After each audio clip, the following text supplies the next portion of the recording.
Mula sa mga Awit, chapter 1, verse 1 to 6. Awit, chapter 1, verse 1 to 6. Yun ang ating daily devotion ngayong umaga. Papalad ang taong hindi naakit yung masama, upang sundan niya ang kanyang payo't maling halimbawa. Hindi siya sumasama sa sinumang taong ang laging adhikay, pagtawanan lamang at tamakamakin ng Diyos na dakila. Nagagalak siyang laging nagsasaliksik ng banal na aral. Ang utos ni Yahweh siyang binubulay-bulay sa gabi at araw. Ang katulad niya ay isang taong punong kahoy sa tabi ng batisan. Sariwa ang dahoy laging namumunga sa kapanahonan. At namang paggawin niya ay tiyak na magtatagumpay. Ngunit ibang-iba ang masamang tao. Ipa ang kawangis niya ay siya'y itatangay kapag at may papadpad kung hangi umiihip. Ang masamang tao ay parurusahan, hindi magmimintis. Iwawalay siya sa pagkakatipon ng mga matuwid. Sa taong matuwid, itong si Yahweh ang siyang mag-iingat, ngunit kailanman ang mga masama ay mapapahamak. Bendisyonan ng Diyos ang pagkabasa ng kanyang mga salita.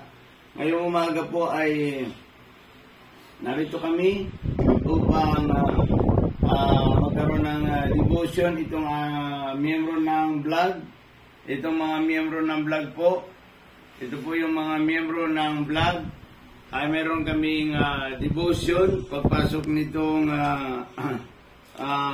first day nitong 2024.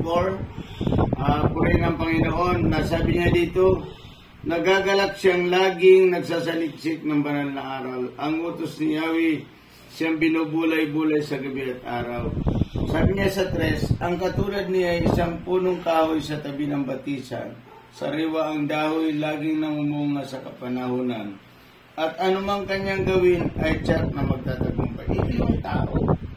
Ito yung tao na kung halimbawa ang tao ay nagdidili-dili, nagbubulay-bulay ng mga salita ng Diyos, ang kanyang buhay ay parang isang punong kahoy na nakatanim sa tabi ng batisan, na sariwa ang kahoy, laging namumunga sa kapanahunan. Ito yung Kristiyano na nagtatagumpay sa kanyang pamumuhay, Kristiyano. Na nagbabasa siya ng Biblia, na nalangin siya lagi. Na nalangin, nagbabasa ng Biblia. Paano ba talaga magbasa ng Biblia? Kasi itong salita ng Diyos, ito ay kinatatamaran ito ng mga taong basahin. Kailangan magkaroon kayo ng tinatawag na maging hobby sa inyo ang pagbabasa ng Biblia. Una, kailangan nating magkaroon tayo ng 30 days na straight na pagbabasa ng Biblia.